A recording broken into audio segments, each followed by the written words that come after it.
commenced.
Well, here we are. The music's a work in progress, so bear with us, folks. But it's at least it's we're guaranteed. Well, guaranteed. It's not copyright strike. We got Addy found music that was labeled free to use music, and there's a let's take Carrie. Wait, how do I get Carrie out? There we go. And I just saw that George did text me and asking for the link after I had sent it to him in Twitter DM. So this is always like that. We have to figure this out, right? Sure. I'm still figuring out this new Facebook thing. Trying to plug this link here, but we got George Webb on talking about his new book, and Peter, you're talking about a book you were reading, weren't you, just now? Well, I was reading. I think it's about. Is it Behind the Veil? It's yeah, Beneath the Veil by Micah Dank, and he's going to be our guest after George today, and he's an astrotheology guy, Okay. novelist. But you've interviewed him before, right? Yes, I had once. Yep, that is correct. Anyway, so what have you been up to, Addy? I have been reading and watching stuff on the Mexican drug war mostly the last couple days.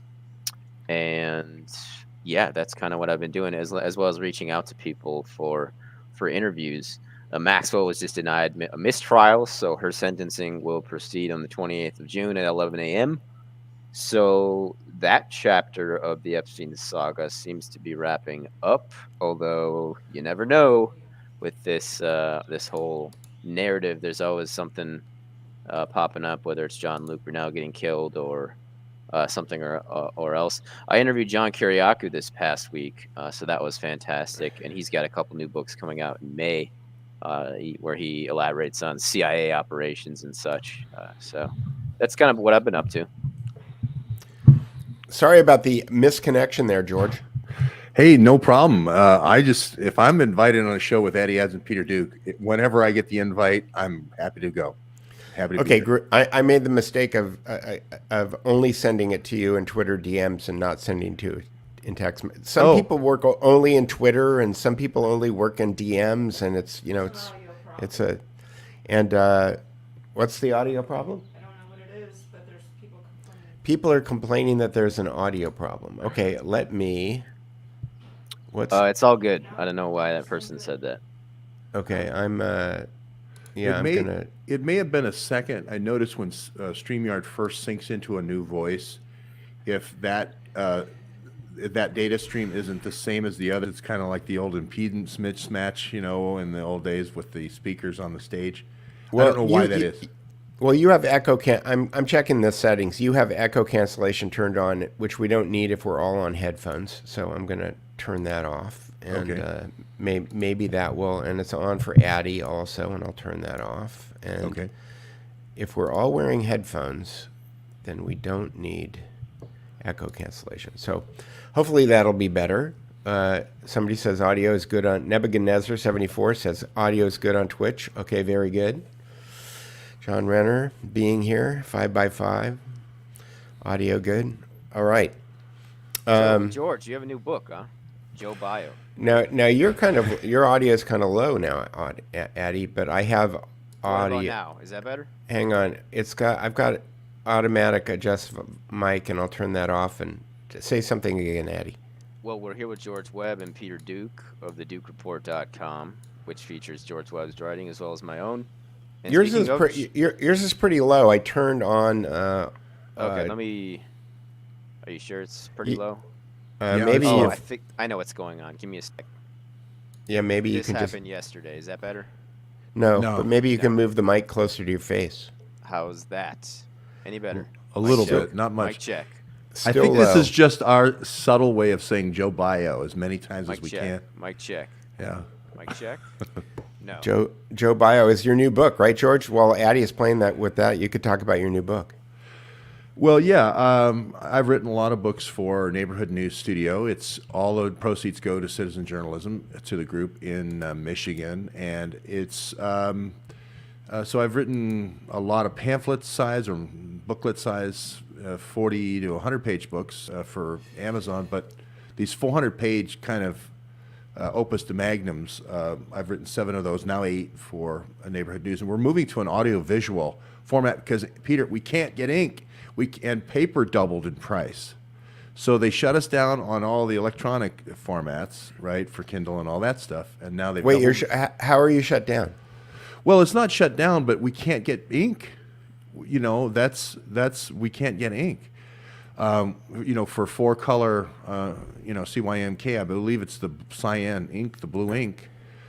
So because Amazon makes those, right? Well, Amazon shut me down a year and a half ago. So we went and took printing in-house. Okay. So we have these 4 in-house printers, but we can't get ink, literally cannot get ink. We have used all the ink, and it's backed up. It's Klaus Schwab, Schwabification. So we're going to go now to a audio-visual book, which is, you know, me reading the book and then making some comments about the book, and then having the graphics of the book, of the original book, and some new updated graphics. And I just recorded 5 of those episodes yesterday, and we're going to be playing those over the week, and then adding more graphics. So it's sort of, it's kind of like what you recommended with your gentleman on our last show, which is they record all the episodes for the next week. Yeah. I can't remember his name, and then Richard add Grove. graphics. Richard Grove. Yeah, Yeah, he Richard does Grove. that. Yeah. And we have him on Tuesday in case anybody's wanting to see that one. I think it's at 2 p.m. Eastern, if I'm not mistaken. All right. Now your audio is it sounds like it's clipping a little. It's a little bit louder, but it's not great. You know what? It's clipping? It's Yeah, a little bit. buzzy. Yeah. How about now? Is that any better? It's No. a little. It's no. Yeah. I'm sorry, guys. Let me get a new. Oh, I can't do that microphone. Well, I don't know what to say. think That was it's- that was a little better when you leaned forward like that. It was like I'll just try to speak really loudly and clearly. Is that any better? No. It is clipping. No, Oh, it's kind of yeah. Okay. Let me try this. Is that any better? No. No. What does it sound like? I need some feedback. What does that mean? It's buzzy. Is it too It's loud? buzzy. It's a Oh, it's clipping right now. yes. Yeah. What about now? Any better? No, I would Maybe go a little. all the way out of your thing, Eddie, and then come all the way back in. That's my recommendation. Yeah. Like leave the room and then Yeah, come leave back. the room and come back. Yeah. Sometimes that happens with StreamYard, but yeah, hopefully this isn't a sign of things to come. Now that we're going to audio-visual books now, you know, now the sound problems. You were the one. The great Peter Duke was the one who told me people will put up with kind of not so great video, but they will not put up with bad sound. They will yeah, because I don't know, it's grating. You don't have to look at it. A lot of times, you know, you and I are just talking to each other, and a lot of times when people are consuming these videos, they're doing something else. They're knitting, or they're sorting beads, or whatever it is that they do. They're washing dishes, and so they can consume whatever it is that we're talking about because they know that it's just really George and Peter talking to each other, and so the audio winds up becoming really important. So you can't find ink. You know, it's interesting because it reminds me of like I see Addy coming back. I don't know. I was reminded of Tyre. Right, Tyre was an ancient city where apparently they had purple purple dye, right? And it was the purple garments all came from Tyre because Tyre was the, and I think it did it come from snails? The purple dye, Oysters, I believe. I think it was it was in oysters Yeah. or clams, something like that. Anyway, but purple, the color purple wound up becoming a very important thing in ancient times. Like, and Tyre was the only place that it came from, and now George is having his cyan ink. Is it cyan? Did you say, or magenta? I think so. Isn't that the blue one, cyan? Yeah. And your audio is great, by the way, Addy. So Okay. Yeah, I don't know what happened there, but yeah, it was just shellfish they would get the dye from. That was why it was like the royal color because it was so rare that purple. Yeah, exactly. So now you have the royal color problem, George. Yeah. Well, and hopefully with this audiovisual approach, it's we're gonna get to the people, and it'll be 1/8 the price, or 1/8 the price. So we'll be over 5 different episodes. So it'll be like the audiobook and all will probably be about 10 hours after it's all said and done. So Big book. Yeah. How many pages, George? Well, it's probably 80 pages total, but with the content and analysis and graphics and discussion, it'll probably be 10 hours total. But it'll be riveting, entertaining audio, and occasionally that 80-20 rule, 20% of the time that people are, let's say you're in a weapons factory and you're making a cruise missile to send, Congo, Crimea, hemorrhagic fever into the Donbass. You want to be able to look up every once in a while at the Duke Report and see the graphics, but you want to also, 80% of the time you can just listen while you're making the bioweapon. Exactly, and you don't want to sneeze while you're with the pipette, right? But I guess if you're in the level 4 containment suit, though, you'll be okay. Yeah, well, I think they actually in real life they use a primary and a secondary, and those things don't mix together until they're spread over the target area. But yeah, here we are, the Donbass. We're going to have I said there would be a bio war, right? There would be World War DARPA. This would be a stalemate type war if Putin drew back, and here's Putin drawing back. So is this going to be, who knows how long this bio war has already gone on in the Donbass? Maybe 8-year war already. Yeah. And now it's just going to get, real interesting now. Right. Well, it reminds me of the H.G. Wells book, The Invisible Man, because if you go back far enough in the kind of genesis of all of these things that we're dealing with now, H.G. Wells is kind of a seminal character. And my big takeaway when right at the beginning of COVID, I read 5 H.G. Wells books back to back. And I tried to kind of look at the meta of the book and try to figure out what Wells was saying. And The Invisible Man is a story about a community that's terrorized by something they can't see. And, isn't that kind of the world that we've been in for the last 2 years? The Village. 2.5 years? M. Night Shyamalan, The Village. Yeah. Same idea. There's a secret monster in the woods that only the elders can see. But can you speak a little bit about your content in the new book, George? I know you might want to save some of it for people who pay for it, but can you share a bit?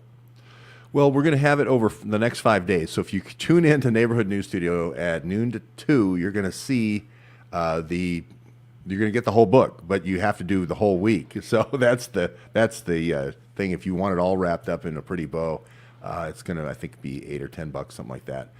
But yeah, it's basically going back to when I felt like I broke the case for the biolabs, the back channel from the Congress to Ukraine 5 years ago with the Biden BlackBerry is what I call it. And I go through all the people that I met along the way that moved the story forward, all the whistleblowers or people who had some kind of information that moved the story forward. And this first part of this trilogy is the first, I think, 5 people I meet. And everyone's a flawed messenger, too. There's not ever perfect information from And is that Joe Bio? Joe Bio is Joe Biden. Bio. I know, but is that the first volume? Is it Joe Bio? The full three things is Joe Bio. So there's three Okay. parts. It'll probably end up being, if we do the full broadcasting, will be 15 broadcasts. So that'll be 30 hours. But it's a deep dive into people we met along the way and things they said. And some things people said turned out to be very prophetic. Deep Blackberry, a guy I meet in May of 2017, about the nefarious things going on.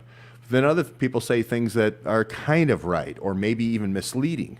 The secret is uranium. This guy named Deep Uranium says the secret is uranium with this DTRA. Well, the DTRA turned out to be right, doing all the biolabs, right? But it turned out to be Task Force was right on the bioweapons and Fort Detrick. So there's some messengers have the whole story, some are flawed. And this is the kind of the challenge of citizen journalism, because when you get people approach you, they have some good information, some not so good information. Not everybody's a John Kiriakou who could tell you everything that went on with documents at Guantanamo, for instance. And that's awesome that you interviewed him, by the way.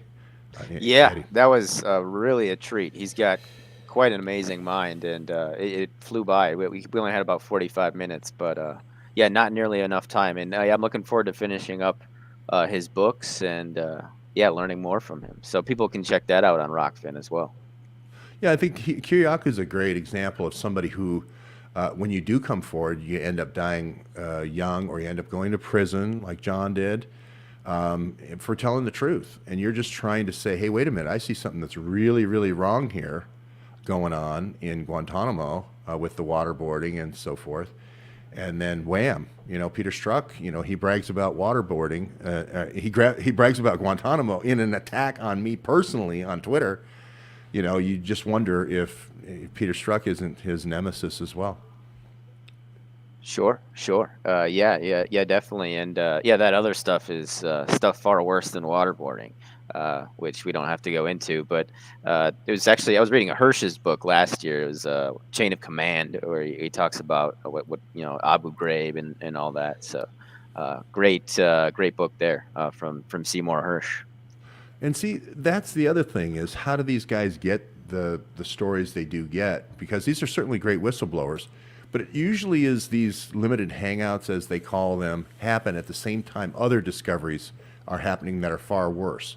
For instance, when the Marines are going into Baghdad, and now we have people coming forward talking about how we sponsored their chemical weapons program in the war against Iran, and we sponsored their uranium enrichment program in their fight against Iran in a 10-year civil war. As soon as we're going in and getting that, and we have whistleblowers for that, those people get shut up and put away. And now Jeffrey Sterling for Operation Merlin. That was the this fake counter-espionage nuclear intelligence operation that the CIA was conducting against the Iranian scientists, and it was largely a failure because they had faulty nuclear intel, and Sterling got discriminated against because he was black and he spoke Farsi, and they didn't want to put him in Germany because they thought he would stick out, and he ended up going to prison as well for a couple of years, I think.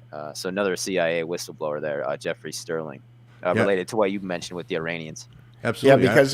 Because whether you like it or not, I don't think that people go to prison in order to make sure that their cover isn't blown. Right. Unless it's like Anthony Weiner going to once a week, or Jeff Epstein going to once a week. Right. Yeah. Exactly. Where But they didn't even spend the night, So. But guys like Armstrong, what's his name? Armstrong Economics, who spent like 9 years in prison on contempt. He was one 18-month contempt sentence after another for 9 years, I think. Martin Armstrong. It's like, I think Martin Armstrong is probably he probably had he wasn't an insider. Let's just say he nobody spends 9 years in prison because they're trying to maintain their cover story. And that may be the only thing that we can go by, for real metadata, whether somebody's a real whistleblower or they die, Right. That's the other one. I mean, like Julian Assange. Yeah, Assange is pretty much. While I was in London, he got married, by the way, which was kind of odd. You Yeah, I see, saw that to yeah, Stella Morris. Yeah. yeah. Nobody had heard anything or talked about Assange. I'm heading over there. And wasn't there a kerfuffle because there was some photographer that was supposed to shoot it, and then Assange didn't want him there? I I missed think that. I didn't see that. I didn't see Yeah, that that- either. yeah. But they didn't allow any pictures of Assange for security reasons. But there's a rally in Brussels, Place de la Monnaie, on the 23rd of April at 2 p.m. If anybody in Brussels is wanting to support Assange, also on the 7th of April at 10 a.m. outside Newtown Town Hall, opposite Newtown Station in Newtown. There's also a rally. So a couple of Assange rallies coming up. Oh, that'd be Yeah. interesting. Yeah. There was one of the stories on the Duke Report, the featured story on the Duke Report yesterday was about how while everybody in the world was arguing about Will Smith slapping Chris Rock at the Academy Awards, currently going on right now today is the World Government Summit in where is it, in Abu Dhabi or someplace like that. And this is another like World Economic Forum type convention where they're openly talking about how they are organizing the new global government. And it's not being featured in any media. It's just, they're just going on, but they are live streaming it. And I actually have some clips I could show from that if you guys want to see that. Let me Sure. see. Yeah. Okay. Again, it's this whole kind of like limited hangout idea that, while there are really important things going on in the world, we're being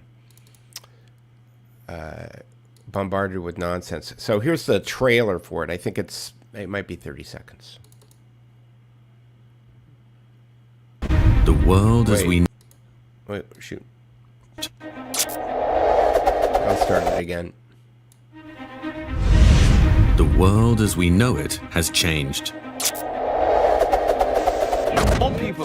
Altering our current path to the future requires a strong and proactive leadership. The global economy is in transition. Now is the time to come together as governments, as nations, as people. Putting nature at the heart of how we innovate will make us ready for the final frontier. Putting people at the heart of robotics will create a better tomorrow between AI and society. The World Government Summit will enable nations to come together and take accountability. We cannot continue to destroy our environment. We are here to shape the future. Build a better tomorrow by taking action here and now.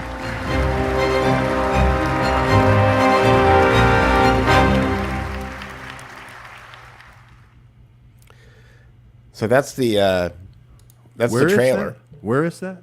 Dubai. Oh, Dubai. Dubai, in Dubai, yeah, and actually, here's the opening. Here's the opening video. It's 4 minutes. If you guys are Sure. okay with that. Yeah, pull it up. Hang on, I'm just pulling it up. And it's our favorite guy. And I made a meme about this last night because he's got dandruff in this thing. Let's see. Your Excellencies, ladies and gentlemen, it's my great honor to participate for the 8th time at this important meeting, even if only in a virtual way. I would like to express my high respect to His Highness Sheikh Mohammed bin Rashid Al Maktoum for having taken the initiative for creating such an important global platform for governments shaping the future. I also want to congratulate Dubai for having organized such a successful World Expo despite all the repercussions of the global pandemic. Last November, in partnership with His Excellency Mohammed Al Gargawi, we brought together 60 top intellectual thinkers here in Dubai. Thank you to His Excellency for enabling this initiative to define a longer-term narrative to make the world more resilient, more inclusive, and more sustainable. With all the current issues on our agenda, we tend to forget that we are in the midst of the fourth industrial revolution, which accelerates global change in much more comprehensive and faster ways than the previous three revolutions. I'm proud that the government of Dubai has been so foresighted in establishing a Center for the Fourth Industrial Revolution in cooperation with the World Economic Forum. The objective is to quickly recognize the potential of new technologies, as well as develop the necessary ethical and political frameworks around those new technologies to ensure that those technologies are human-centered and society-oriented. The world has to overcome not only the damage done to our economies and our societies by COVID-19, it also has to confront the repercussions of a dangerous clash between major global powers. History is truly at a turning point. We do not yet know the full extent and the systemic and structural changes which will happen. However, we do know that global energy systems, food systems, and supply chains will be deeply affected. In times of crisis, the role of governments is more important and more relevant than ever. What is also needed is a summit like this one to go beyond crisis management and to look into constructive ways we can build our common future. Our futures are intrinsically connected to one another, as the profound challenges to mankind, such as climate change, are globally interconnected and require collaborative responses. In conclusion, and despite all the challenges, we have to uphold our responsibility, which we have towards the next generation. And I'm just going to pause here for 1 second. We have to uphold our responsibility. Who made him responsible? That was my question that jumped up, so I'll let him finish here. which we can only fulfill through collaboration on a national and on a global level. Which we can only fulfill.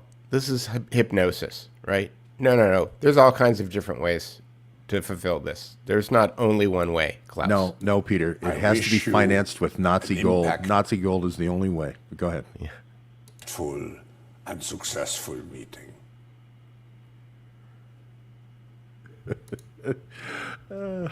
So this is what's going on while everybody's talking about Will Smith. You know, it's just, you know. And if you, in the intro there, they had all of, they had Elon Musk, they had Jeff Bezos, they had Mark Zuckerberg, they had Harrison Ford. I think Robert De Niro was there yesterday. I watched one of the panels with this real tool from CNN named Richard Quest. Have you ever heard of Richard Quest? No. But he had like, it was the future of aviation. And he had the head of the UN aviation, whatever the body is from the UN that manages aviation. He was browbeating him about shutting Russia out of the aviation space, basically telling him, why isn't the UN telling Russia that they can't fly anymore? I mean, it wasn't as obvious as that, but that you could tell he basically had an agenda. He was giving the head of Emirates, the CEO of Emirates, a hard time about why Emirates still flies to Russia. Like, why are you still doing that? This is a guy from CNN, right, who's the moderator of a panel on the thing.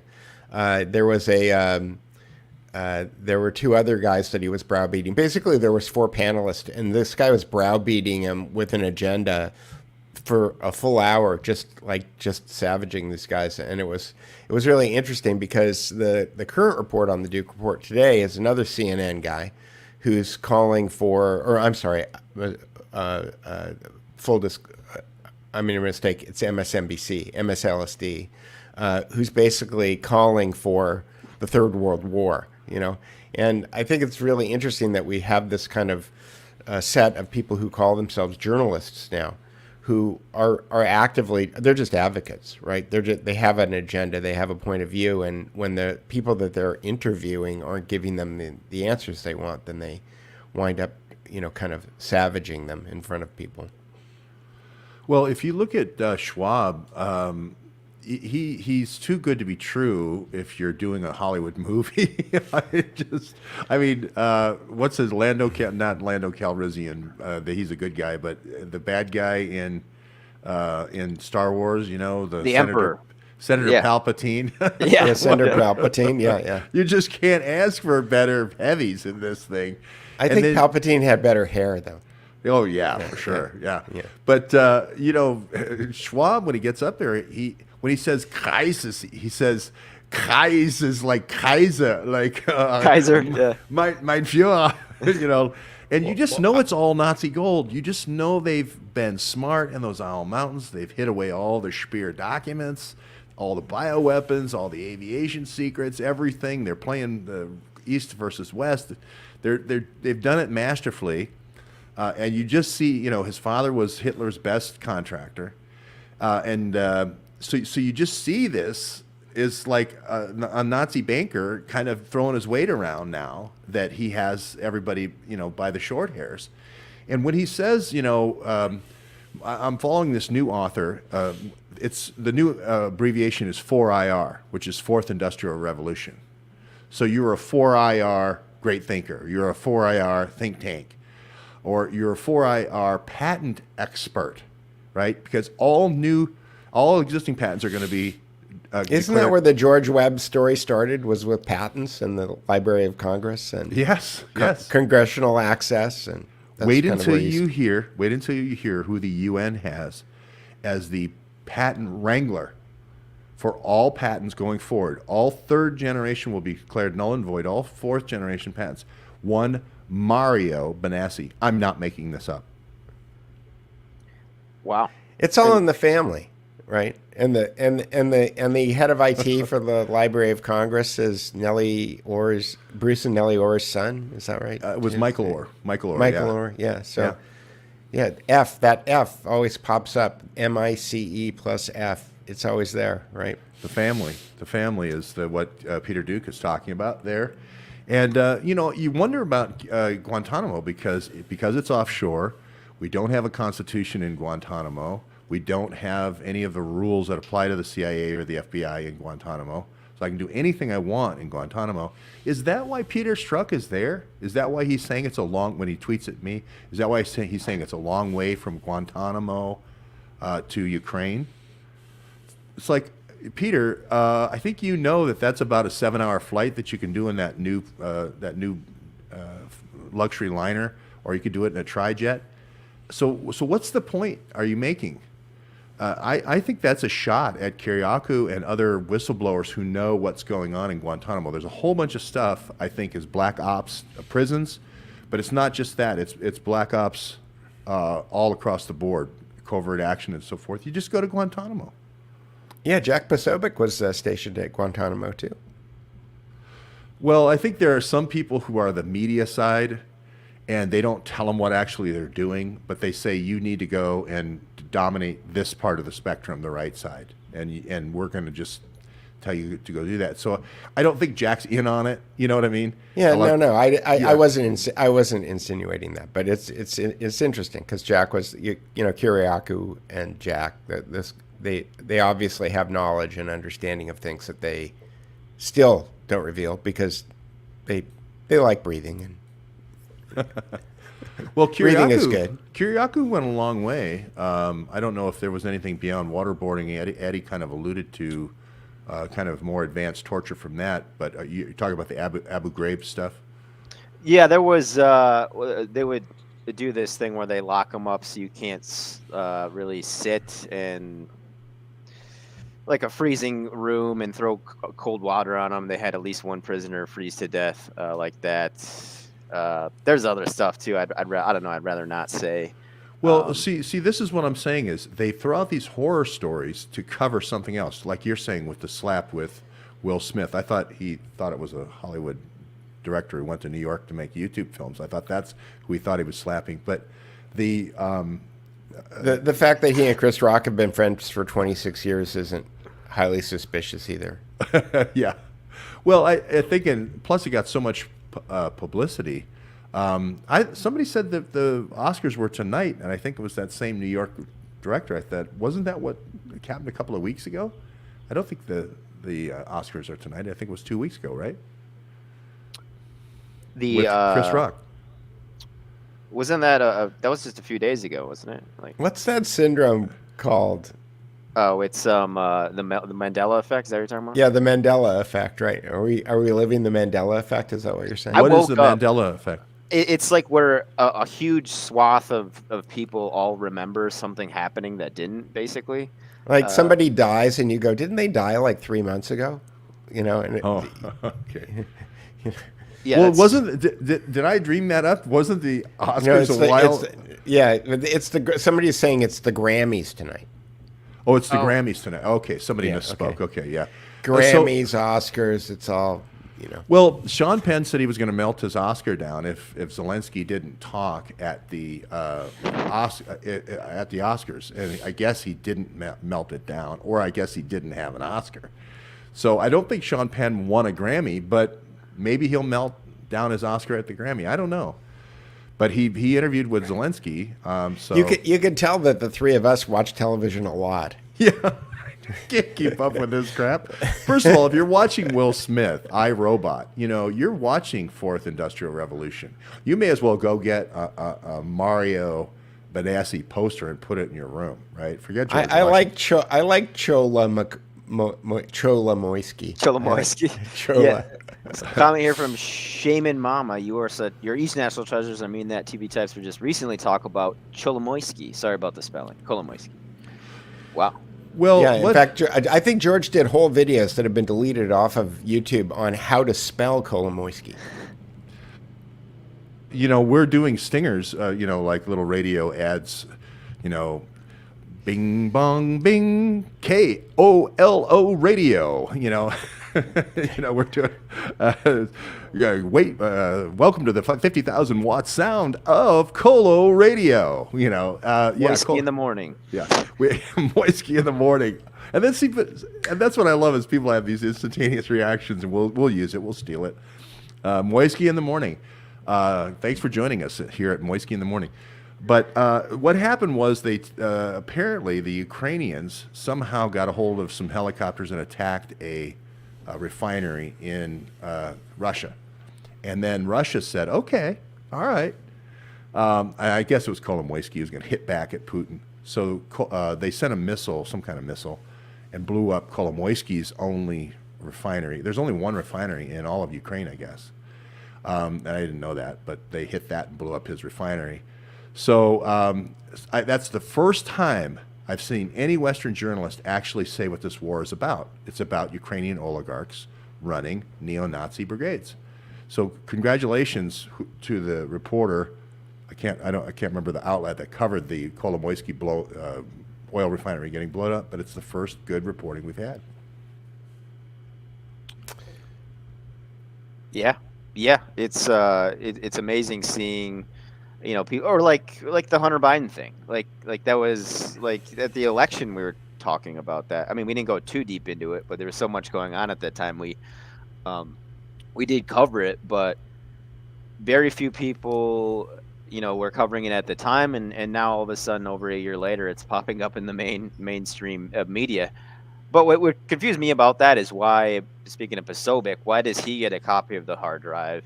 And then he's like inviting people to look at it. Well, because he's in the Bannon circle, and Bannon was the one who. How did Bannon get the hard drive?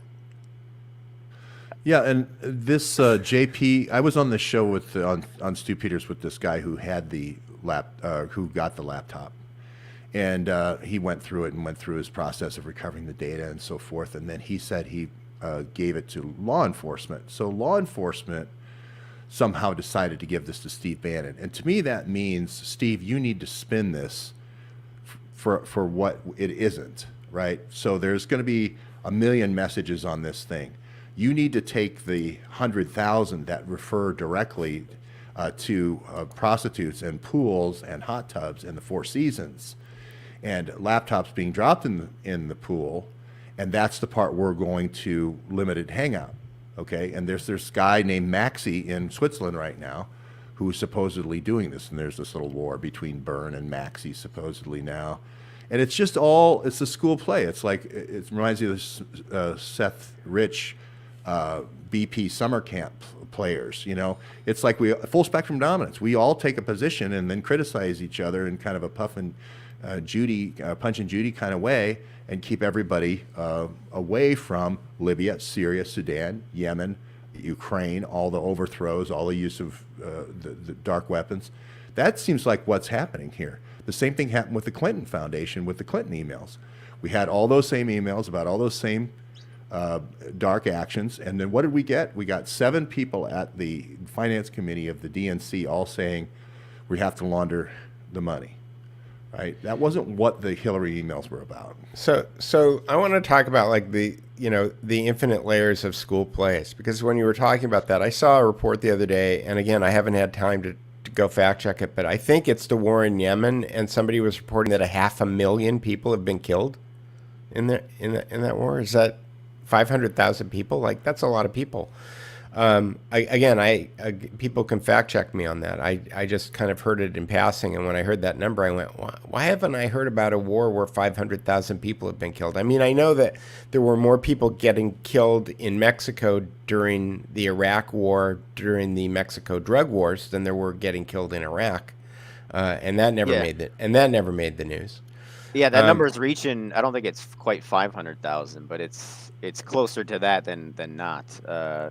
Closer to 100,000 as far as the Mexican drug war deaths. It now is more deadly than their civil war. Right, more people dead.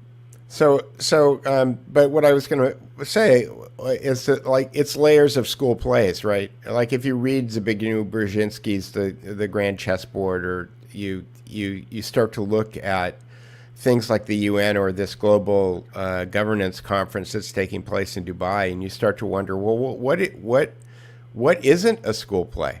Because it seems like justice is not equally distributed. It seems that, and if justice isn't equally distributed, does that mean And one of the big arguments, I think, I was rereading this weekend the debate between Alexander Dugin and Olavo Di Cavaliero, and I'm actually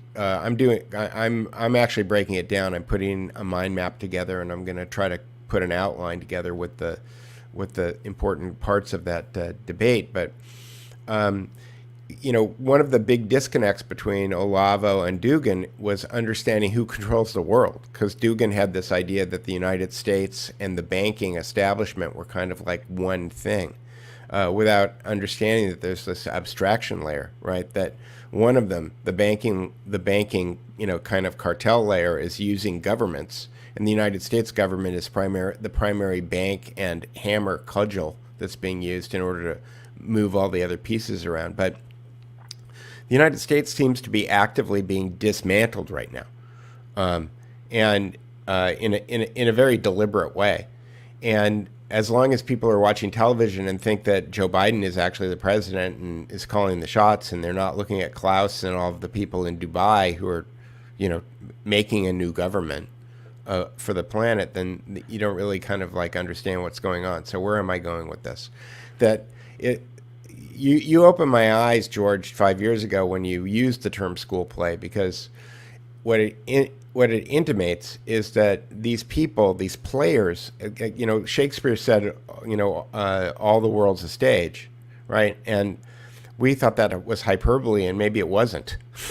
You know, maybe he was being literal, that all the world's a stage, and that all of the people, even including us, the three of us right now, right, are playing a part in that. And I think that our part is very different than Justin Trudeau's part, or Klaus Schwab's part, or Joe Biden's part. But those people are assumed to have truth behind them because they have some kind of air of legitimacy that's conveyed on them by a fake election, or the fact that the military forces respond to them, or the police forces respond to them. And so, you know, it's kind of a fear at the end of a gun kind of authority that they've got. But they kind of wear this cloak of legitimacy based on the social proof of an election that's been rigged. And so as you pull the curtains back, like you pull one curtain back and you see the Wizard of Oz, and you get to the back of the booth there, and you find out there's another curtain. You know, there's somebody controlling the wizard, and then you pull that back, and then you find out there's somebody controlling that guy, and you pull that back, and then there's somebody controlling that guy. And at that point, you have to start just questioning reality in general. You know, and it's disconcerting. Yeah, I mean, I have the dark hand theory, or the black hand theory. Kofor Black, I say, is the black hand, but a very... Is the black hand or the hidden hand, right? The black hand is sort of the same idea, meaning you don't have to have a very big group of people at all to affect billions of people. And the best example I give people, just to make it really concrete, is the Black Hand actually was the name of the organization that sponsored the guy who shot Archduke Ferdinand. And he was like 18 years old, and he shoots him, and everything was triggered from that. They had planned the whole series of interlocking treaties in such a way that war had to happen. It had to happen. They had done these train mobilization schedules in such a way, and they convinced all the world leaders if they didn't mobilize all their soldiers on the train, there was no way that they would keep their country from being overrun. And so that's what I'm saying is you can set up the pins, you can set up the chessboard in such a way that you just need one spark, and then you can affect billions of people. So what may seem like a huge, a complicated conspiracy is actually pretty small group of people. You know, it's like this. Hitler used to say there was, we took over Germany with 7 guys sitting around a kitchen table, because the dark hand has such leverage, and I think that's what's going on right now in Ukraine. I think there's been 8 years of bioweapons testing in the Donbass. I think Putin's there, and he's closing off the Donbass right now to get blood samples to prove that. I think we're going to see the dark hand here. So it works both ways.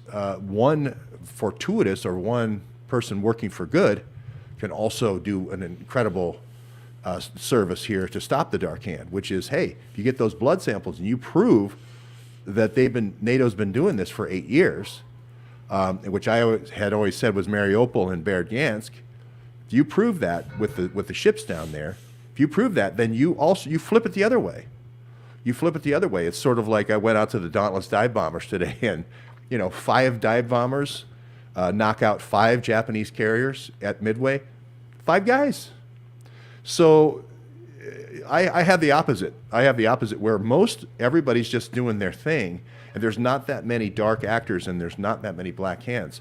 That's what allows the Peter Strzok's, with the incredibly small group of people, to be able to turn these world events. And they work for people like Klaus Schwab. Klaus Schwab works for, probably, like you said, a Bilderberg group or something like that, in much the same way someone who owns the mansion has somebody who's a driver, and somebody who is a gatekeeper and a greenskeeper, or whatever, a pool. Yeah, I don't believe any of the people whose names we know are really in control of things. Right. That's sort of like the front men that you meet, your butler that you meet when you go to a big mansion. Right. Right. And I agree with that. But they have some power, and they have some connection to the power behind them. Yeah, and I mean, if you look at Elon Musk lately, he's been, and if you follow the work of Curtis Yarvin, who's a popular monarch, he he classifies himself as a neo-reactionary, but his basic premise is that we live in an oligarchy. We need to just admit that we live in an oligarchy and then come up with a better system for the people managing the oligarchs, because clearly the magic parchment, we the people, hasn't been working. And so we need to deal with that. And it's interesting because I see all of the tweets that Elon Musk has been tweeting lately, and he's taken a page out of the Trump playbook. He can't be president of the United States because he's not a naturalized American citizen, but he is setting himself up to be, as the wealthiest man in the world and a guy who seems to be adopting a populist line, seems to be setting himself up as emperor, which people say, well, it's not possible. That couldn't really happen. You know, we have a constitution, blah, blah, blah, blah. Well, if you haven't noticed, they're trying to blow that whole thing up right now. So if they're trying to blow that up and replace it with something else, it kind of, they use the word industrial revolution. Another thing that Olavo points out in the entire debate is in the lower right-hand corner of the Duke report. It's called the debate on the New World Order between Olavo, DiCavaliero, and Alexander Dugin, is that the word revolution implicates or it insinuates the idea that the old order is wiped away. It's gone, right? That it no longer exists anymore. So when Klaus Schwab is saying, oh, the fourth industrial revolution, we think of the industrial revolution taking place in Great Britain with the invention of the steam engine and the telegraph and the paved road and all of the kind of like technological things that went along with that. But, at the same time that was happening, governments were being overthrown all over the place by virtue of this technology. The world order, the Westphalia, I can't remember what the Convention of Westphalia. Convention of Westphalia for auto-determination or self-determination, yeah. Right, exactly. So these things, when Klaus Schwab is saying the fourth industrial revolution, he's saying it with this kind of warm, fuzzy German grandfather voice. By the way, I have that's a warm voice? Okay. Okay, sidebar. I'll come back to revolution. But if you use VPN and you go to Vimeo and you get the movie The Forum from... and you have to use VPN to get it because it's not available in the United States. But I think I gave you guys links to the one that I downloaded. Did I give you that? You gave it to Jason, I think. I don't think. Okay, I'll give it to you guys if you want it. Yeah. Anyway, please. It's funny because in half the movie Klaus is speaking English, and in half the movie Klaus is speaking German. And when Klaus is speaking German, he sounds very German. Like he sounds very, very like Adolf Hitler in the bunker, kind of German. He's not it's not a good look for Klaus to be speaking German. It's kind of friendly when he's talking English in this kind of bad accent. He's like, okay, it's like you could get him. But when he's talking German, he sounds like he's pretty maniacal. And so there's two versions of the film. There's one where he's speaking German with English subtitles. There's another version of the movie where instead of subtitles, what they do is they turn the volume down on Klaus and they put a voiceover over him. And who is the voice that they picked? Who's the person that they hired to voice Klaus Schwab speaking when he's speaking in German to voice over in English? James Earl Jones. Henry Close, Addy. It's who is it? I'm spacing because when you said James Earl Jones, the names went Forrest Whitaker. Oh, well, there you go. Forrest Whitaker. So Forrest Whitaker's probably got one of the kindest voices in the world. Just if you had to rate voices on kindness, yeah. Forrest Whitaker's got a very kind voice. So anyway, so that you can get it either with Klaus Schwab speaking German with English subtitles, or you can get it with no German and just Forrest Whitaker speaking in a mellifluous voice. Well, that's where, here again, the black hand theory is that it doesn't necessarily, the invisible hand was Adam Smith, right? And you mentioned the invisible man. You don't necessarily have full control of everything. You have influence. If you are trying to promote Johnny Depp, let's say, as a new young sex symbol actor, and you've got River Phoenix in the way, and you got Brandon Crow in the way, well, accidents can happen. Right. Right? Brandon Accidents Lee, can right? happen. Brandon Yeah, Lee. Brandon Lee. And Brandon Lee. actually, if you have a whole family of actors like that and they're getting out of line, knocking one of them off is a good way to get them all to kind of. Yeah, toe Brandon the Lee line, was in The Crow when he died with that stage gun accident, right? And then I'm just saying there's ways of kind of guiding and influencing and padding the future. Look at Kennedy getting taken out and so forth. So I don't think they have total control, and this is why I say the only way you can beat them is to expose the dark hand. There you go. I was just gonna say, the total control thing. It kind of goes back to did they capture the White House definitively when they killed Kennedy? Probably not. Like, why would they try to kill Reagan if they did? And why did Trump? Well, they win? did try to kill Reagan. Yeah. Or, I'm sorry. Why? Like what I'm saying is, if they had control from the beginning, Reagan wouldn't have gotten in anyways, right? If that's who they didn't want. Right. Likewise with Trump. Why did he? So I think I'm leaning like a little bit more towards George. I think maybe than with this topic than I used to, where there's like more shades of gray. Just thinking about a conversation I had yesterday, where it's like, oh, there's Reagan and then there's Trump, but it's like, yeah, but do they absolutely control it? Or because you're looking at 2016, it could have been a fluke, but it also could have been a fake fluke installation of somebody to divide the country. So, or to create a giant honeypot where you get a list of names of all the people who are going to be potential problems in the future. I mean, Glenn Beck was talking about what he called the Bubba effect way before Trump ever showed up on the scene. And that idea was that the Pentagon was afraid of Americans who felt like the Constitution wasn't being supported anymore, and that they were going to wind up becoming a domestic problem. So the Pentagon was looking at this stuff, before Trump ever showed up. So is Trump just a way to get all of these people to out themselves, to make themselves manifest? Well, that would be the greatest trust operation ever in the history of intel ops. But let me throw an example at you guys. Where, Peter, you've talked about this. The insurance policy could have been something like coronavirus or some type of virus lockdown. Okay, let's say you'd been running an op for 2 years in the Donbass, where you'd use Crimea fever, right? Crimea Congo hemorrhagic fever. Crimea River. Right, Crimea River, right? And you're struck. You've been working with NABU. You've been working with Dmitry Alperovich for 2 years. It's going pretty well.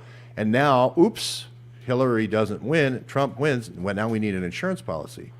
Hey, let me go get my Ukrainian guys and bring them in, just like January 6th, and we'll have a lockdown. And in that time that we're locked down and we can't transition and we can't have an inauguration, we'll recount the votes in key states, and we'll have 5 states where it's a matter of 1,000 votes, and in that time, the insurance policy will have a chance to take effect, right? That's why I say, if you tried it, they were talking about a CCHF breakout in 2016, Zika as well, they considered as an insurance policy. If you were doing that in 2016, right, well, what about 2020? When 2020 comes around, you're ready now. You were caught a little bit unawares in 2016, but 2020, you're saying no, hell no, it ain't going to happen again. We're going to do the ballots, and the guy who does the ballots and says we need to socially distance, otherwise 3 million will die, is a guy from Metabiota. You can't make this stuff up. It's a guy from Metabiota. I can't remember what was his name. Dorch or Storch or something like that. It's a guy from Metabiota that has the key recommendation about, hey, if we don't do the mail-in ballots, it'll be another million dead. And I'll get that before we finish here. But to me, that's way too much of a smoking gun to Hunter Biden and the BlackBerries and the laptop to the Metabiota biolabs. To me, all this stuff, I just push away all the stuff that doesn't make any sense. But Metabiota is one name linking Cofer Black, Joe Biden, Hunter Biden, the BlackBerries, the biolabs, and this is why I think this is. And what is tell? Because I'm out of the Metabiota loop. Can you fill me in there? Well, the Russians came out last week and said Hunter Biden directly invested in the biolabs in Ukraine through Metabiota. Bang. Period. That's the Russian Ministry of Defense. Right. That's pretty straightforward. That would be a reason to shut the Russian media down. It's funny because a friend of mine in Europe, I sent him a link that I quote tweeted RT yesterday, and I sent him a link, and I don't know where he is in Europe, but he said that he couldn't read the link that I was quoting because it was blocked in Europe. So RT is blocked in Europe. Like, There's this weird thing that happened. I can't remember what it's called. Some new internet protocol. Anyone in the EU is subject to. If you go on the internet now in Europe, it brings this like pop up, and you have to like agree to it. So it's like it's an EU thing. I think that they control the internet space there. That's another great thing about being American is you have the freest internet in the world. But we are at our hour here, folks. So I want to give George and Peter a chance to plug. And then we have at 7 o'clock we have author Micah Dank, and then at 5:30 on my show I have Comrade Misty from TNT Radio. So she interviewed me during the trial, so I'm interviewing her. very good. Well, my plug is I'm telling everybody that if you want to fight censorship, then you should go and bookmark. So there's up on your browser someplace. There's a place where you can bookmark the Duke Report, and then share it with people. Share the link with other people and tell them to bookmark it too. Because the only way that we're really going to be able to get past the tyranny of social media is kind of going back to the way that we did. I'm an old internet guy. So I remember before there was social media that there were ways that you could get people information. And George's Substack is linked on the Duke Report. Addy's Substack is linked on the Duke Report. There are many sources that have been banned all across the internet. I have a spectrum of opinions on there. I don't subscribe. I subscribe to the Andrew Breitbart, more voices, not less. And so you may see things that are coming from a political point of view that you don't necessarily agree with, but all of the links have something in common, and it's all evidence-based journalism. So if you're into evidence-based journalism and you want to get rid of the hyperbole, then bookmark the Duke Report. Check the Duke Report. The Duke Report is dynamic, meaning all of the sources on there change as those sources change, and so the Duke Report will be different from time to time. If you go there in the morning, it's going to be different than it is in the afternoon. And I pick one story each day that I think is probably an important thing for everybody to look at, for people who are short on time and don't want to go down and look at the links, and that's the one at the top. And then there's also a book section, which is how did I figure this out? John O'Loughlin was reading a book called The Secret Team one day, and I thought, boy, there's books on this stuff? And so I have a whole list of books. And if you have another idea for a book that you want on there, let me know, and I'll put it on there too. So thedukereport.com.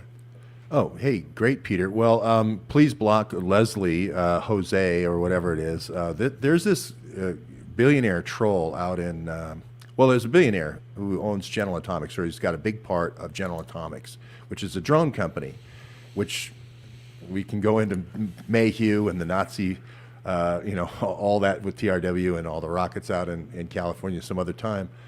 But this guy is nuts hiring trolls to go after me. And one of the things I had said is the Salk Institute was working on some of his bioagent concoctions. So he's hired these trolls. Anyway, so forget them. Just think about James Jameson as the super troll of all time. But my plug is on Tuesdays and Thursdays, I'm going to be with the great Peter Duke. And we're going to be able to go on to Neighborhood News and do deep dives into anytime Peter mentions an author or a book, we'll be able to do a deep dive on that author, watch a little bit of their stuff. You mentioned Yardley, I believe, or whatever it is. And then I'm going to be doing more books. I'm going to be writing more books and doing more pre-written content in my normal hour from 12 to 2. So we're going to be looking at some of the old videos that kind of were maybe the answer to the test 5 years ago. And we're going to be doing some analysis and putting together all the intelligence we've collected over the last 6 years in a book form as a way of beating the censorship. We're going to have the book as well that you can download as the file, but then we'll break it up into 5 different sessions if you want to consume it that way in a group session, sort of like a book club session from the 12 to 2 hour. So be looking for that. Tuesdays and Thursdays, 5 o'clock with a great Peter Duke. And you, Addy? Oh, yeah. My links are in the show notes. Substack, Rockfin, I don't think the Amazon's there, but Addy ads on Amazon, Twitter, Facebook, Telegram, Buy Me a Coffee, Patreon. I want to mention something too, which is something that I'm going to mention on air. I was going to talk to Peter off air about on air too, because it's relevant to all of our work. And I found this new website. It's called Mexico Daily News. It's run by expats for expats in Mexico. It's one of the only English-speaking sites I can find. And they recently, within the past couple of years, changed from being an ad. They changed their income model from being ad driven to having a paywall, because they had 100,000 subscribers and readers monthly, and they were making a couple $100 a month. So it's just a reality with the 80% or so drop in revenue in journalism over the past 15, 20 years. It's probably more by now. It's something we're all dealing with, where I'm getting to I'm debating putting everything in the future behind a paywall. I know George and Peter are in a little bit different situation, but that's just I actually have been thinking about this a lot, Addy, and there seems to be a business model that works pretty well. I think Jay Dyer is the first person who did it that I noticed, and although I don't think his implementation is as good as it could be, and he'd probably agree with that, but I think that there's there is a strategy where people write two-part stories, and they give the first part of the story away, and the second part is behind a paywall. And I think that Substack is kind of ideally set up to be able to do something like that. So if you're interested, if you're only kind of generally interested in the story and you don't want to pay for it, then you can read the first half for free. And if you want to know what the conclusions are of the author, then if you're a subscriber, then you can read the second half. I think Alex Berenson does that. I think Curtis Yarvin does that. I'm not sure if Glenn Greenwald. So there's exceptions. I mean, someone like Glenn Greenwald, Barry Weiss, those, which honestly they're probably funded by somebody anyway. They're so astronomically big they can do it alone. But for the rest of us, it's going to be, I think, inevitable that this business model is going to change industry wide from the Patreon thing. I see that happening. I don't know when. But it's just not sustainable unless you go and work for a big outlet, which I might do anyway. So and thanks, shout out to anybody who's bought me a cup of coffee. It's been great. Thank you. Yeah, and that's something too, which I can't remember the name of the editor, what he said, but he was saying we're giving away everything for free, and people still complain that they're being greedy. So. I mean, that's one thing I've learned is followers and readers and viewers, they're as fickle as the wind almost. So I don't feel bad about maybe having to do that eventually. But for now, all my content is still free. Well, I look at it this way. If I try, coffee is a great analogy, you guys. I don't have a Buy Me a Coffee, but I probably should. I have a Venmo, which is GEOWEBB. But if you think about coffee, some people have a great relationship with tea. I have a very needy relationship with coffee in the morning, or whatever your get ready to go drug of choice is in the morning. To fire the engines. That is sort of like $5 a day. If you want to go to Starbucks, right? So I think of how much would people be willing to fire their mind up like that, with great ideas and great analysis and great insights? Okay, is that worth $5, for the month? I think people are like, yeah, it is. I want that analysis. I want those insights. I want that those deep dives. And so I think I'll be moving probably to a Substack of $5 a month. Like you say, Peter, there's a lot of free content already out there that I've published, and then moving forward, if you want the follow-on to those stories, if you want to see the Sherlock Holmes keep chasing down the killer, because we haven't found the killer yet, right? We haven't found the Dark Hand yet. Then you pay the $5 a month. I think that's where I'm heading. I've done a lot of fundraising for Neighborhood News, and a lot of people direct donations that have gone directly to Neighborhood News, and I've done a lot just channeling everything to citizen journalism. And maybe too much But I think now I need to start picking up a personal revenue stream. As we have to eat. That's just No, the we all bottom do. line. I mean, Yes. I need Yeah. to keep the lights on, so. Yeah, it's a reality. But I think we should wrap up. What's All up, right. you guys? And I have more thoughts on this that we can talk about offline later. Okay. And okay. Tuesday, Peter, you good Tuesday 5:00 for the Peter Duke report, the Duke report. I'm good Tuesday. Tell people how they can find it, because I think the one issue that I've got with Neighborhood News Hour is that I don't think people can find it. Yeah, well, I agree with you on that one. There's a long stream that they start at 11 o'clock and they go all the way to the end of the show, we were at the end of the show.